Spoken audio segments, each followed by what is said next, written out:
Everyone. I hope you're all still doing well. As promised, today I will be showing you how to fill out a job application. So this is all kind of a short list of information that jobs will want to know for an application. So this includes personal information, education in school, employment history, which is just the jobs that you have had before, references, and references are people who can recommend you for a job. They will ask for the position applied for information. This sounds kind of confusing, but we will get into this a little bit later in the lecture. And then lastly, sometimes jobs will ask for a resume. It's not going to be all jobs, but some jobs will ask for it.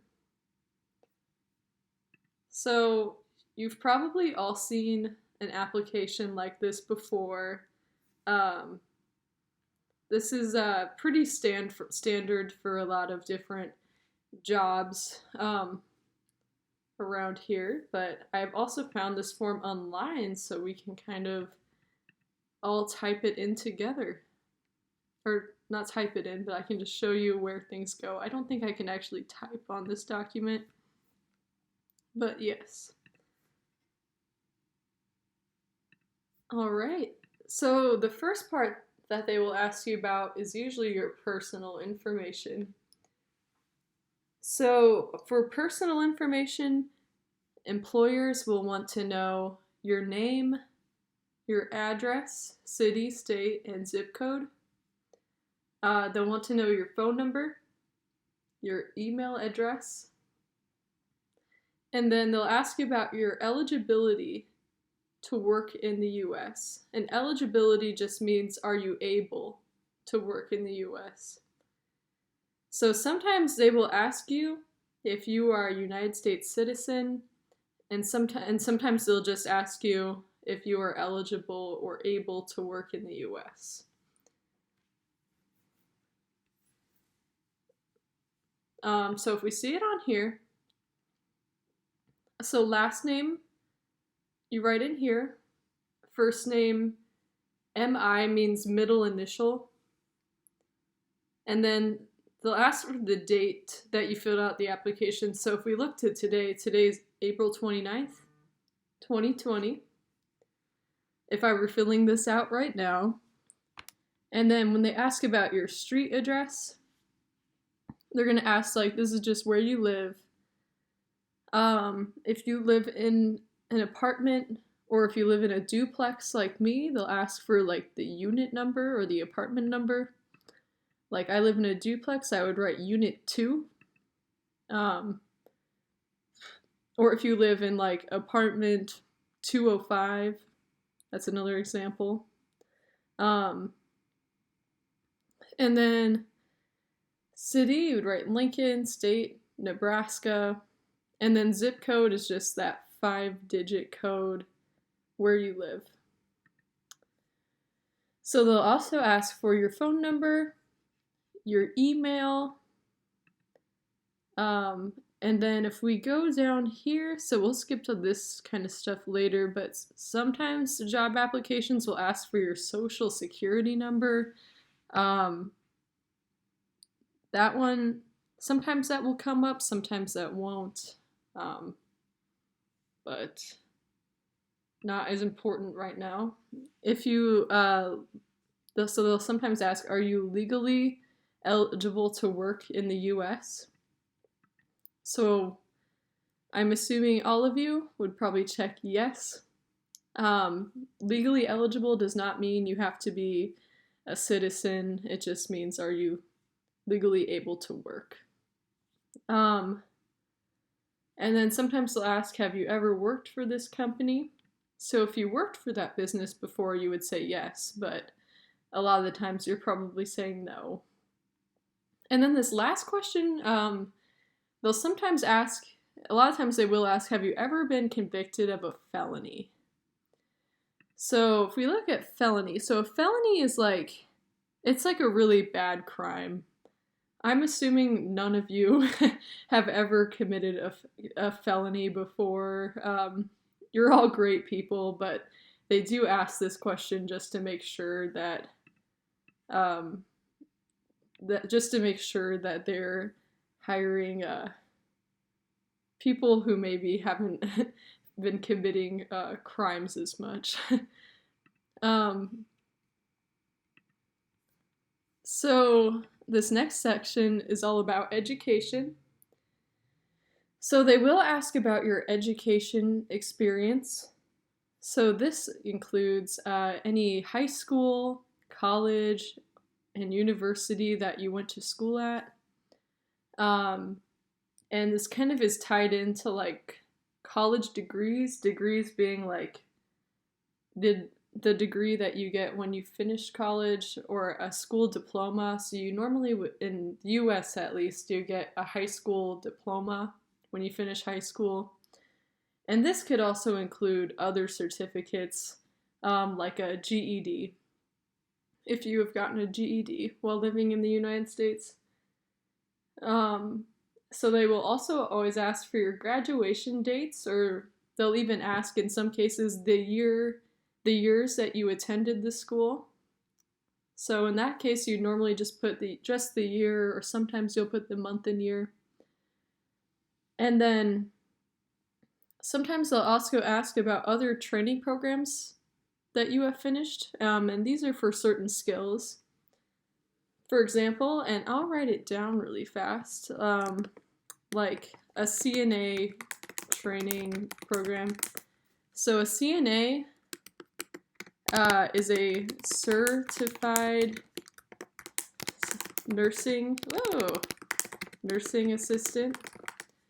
So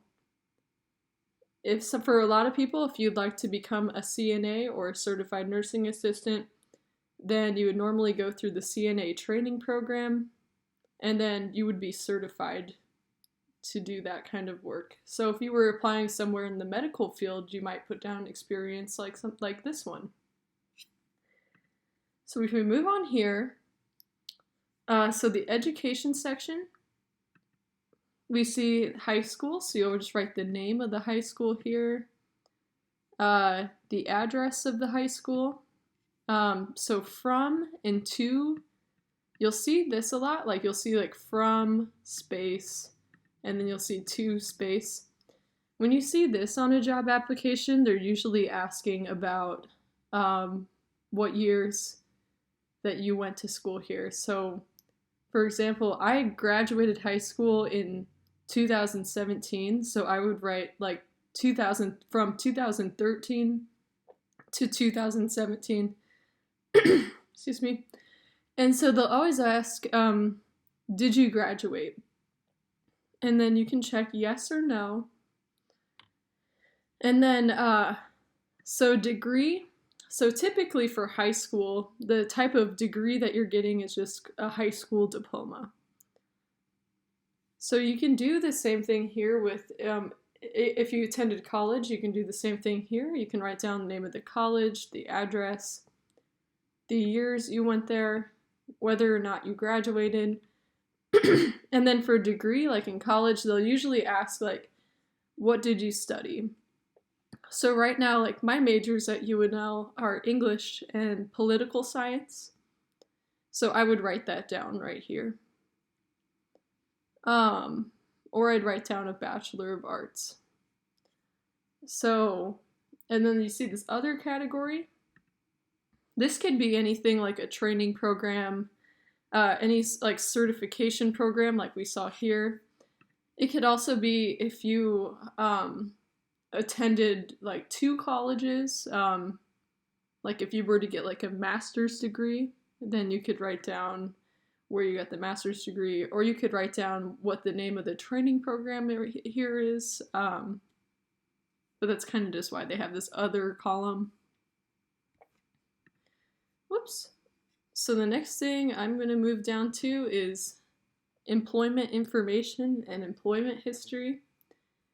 So employers will want to know where you have worked before. So this includes the names, addresses, and the phone numbers of the places you have worked before.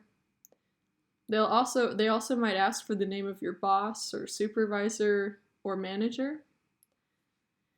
They'll also want to know the dates that you worked there, or that's just when you worked there. They may also ask. Sometimes they'll ask what your salary or wage was that you made there, just like how much money you made there. And then sometimes they'll also ask your reason for leaving the job, and that's just why you left the job. So we move on here. So we have, for company, you usually write down just the name of the place you worked. So from and to, we see this again. This is just the month and the year to the month and the year that you worked there. So I worked at a restaurant in Omaha called Smoothie King. So I would write down like Smoothie King here. And I worked there for 4 years. So I would say I worked there from May 2015 and I would say until June 2019. So here I would write in Smoothie King's address. I would write down Smoothie King's phone number. I'd write down the name of my supervisor. And in this case, my boss was a guy named Dennis.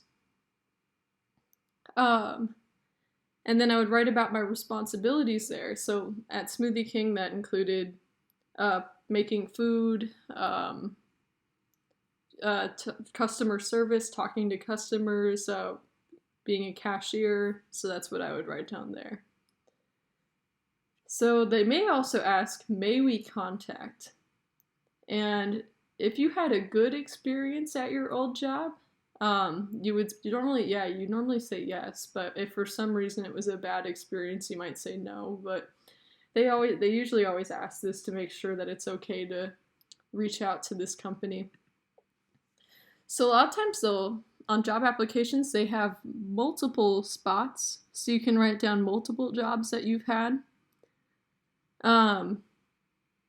So there's 2 ways you can kind of fill this out if you've had more than 3 jobs like me.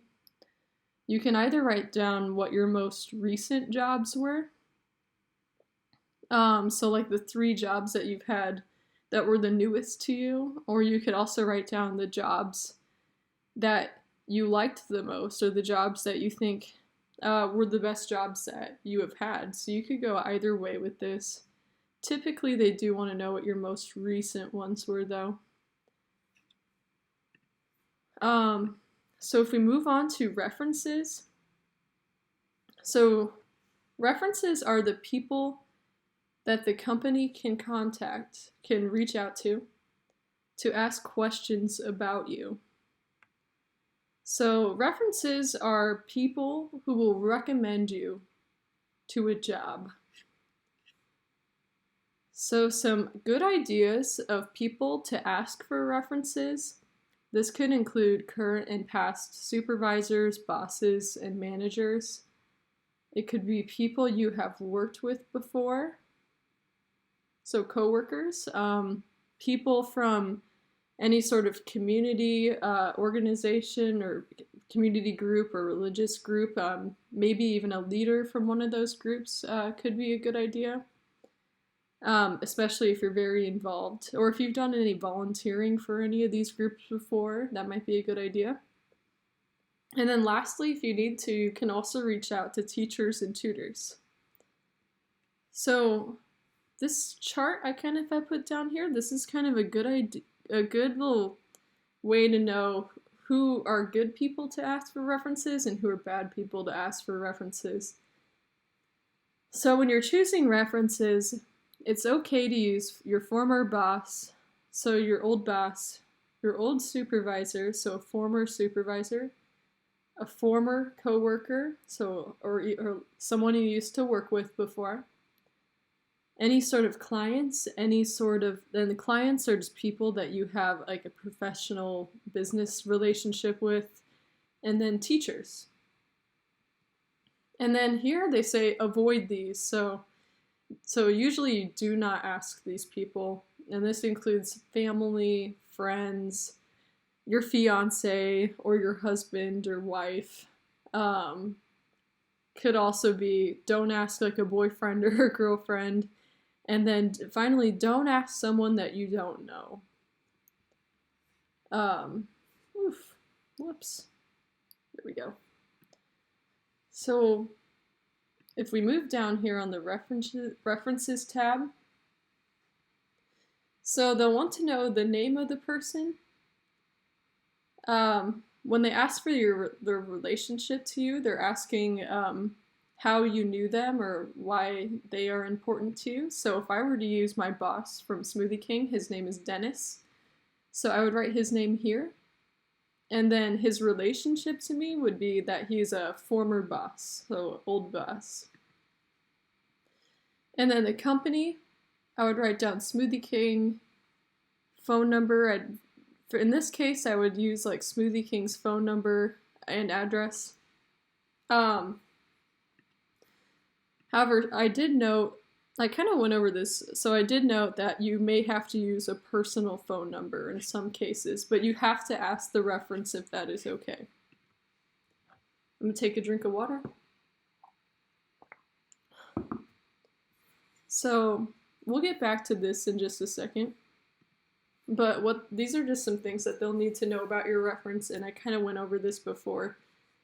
But it'll be like their names, their job title, the address and phone number where that person is. Excuse me. And then, like I said, so in some cases, like if it were someone who was like a leader within a community group that you were a part of, you may have to use a personal phone number, but like I said, you should always ask the person if they are okay with it. So they will usually ask for 3 references, but it could be more or less references or people, and it could be none at all. So here we have 3 spots listed. So if you were to start over here again and start over here again,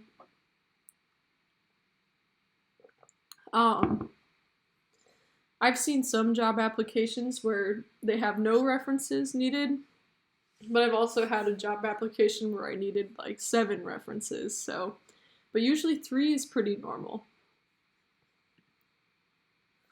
And then finally, you should ask your references ahead of time if they are okay with you listing them as a reference. So before you apply for a job or before you fill out the reference page, sorry, always ask and make sure that that's okay with them, that you use their name. And like I said, usually most people will say yes. Most people who you know well will be very happy to fill out a reference or to give you a recommendation to the job. The 2 parts. I started coughing really bad, so I just decided to pick up from here. So this is the position applied for information. So this is just information about the job that you are applying for and what you can do and what you want. It also includes what you would like from the job. So this information can include the title or the name of the job that you are applying for. They might ask you what days and hours you could normally work, just for like scheduling reasons. They might ask you what day you can start working. They may ask you why you want to work there. This one just comes up sometimes, and then sometimes they will also ask what skills you have that would be good for the job. So if we look on here, oh, whoops, that's just the end. So some of that information is actually up here in this application. So they'll ask position applied for. So you'll write the name of the job here. They ask what date available. So they ask what is the first day you can work. So you can either write down like a specific day, or if you can work now, you can just say now, or you can say ASAP, which means as soon as possible.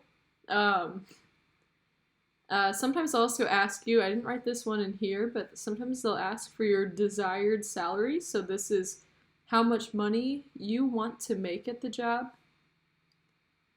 And then it isn't on here at all in this application, but like I said, sometimes they will ask you like why you want to work there and what skills you have that would be good for the job. And then finally, sometimes jobs will ask for a resume. So a lot of jobs don't ask for a resume, but a lot of them also do. So a resume is a list and a summary. So a summary just being kind of just explaining, it's just an explanation of your work and educational experience. So making a resume is kind of a big thing. It can be difficult. Like I have to update and change my resume all the time. I like to make it look nice. But next time I will show you how to write and make a resume if you would like to make one in the future, if you don't have one yet and you'd like to make one. But this will be kind of its own little lecture coming soon. And finally, thank you so much for watching. I hope you all have a great day.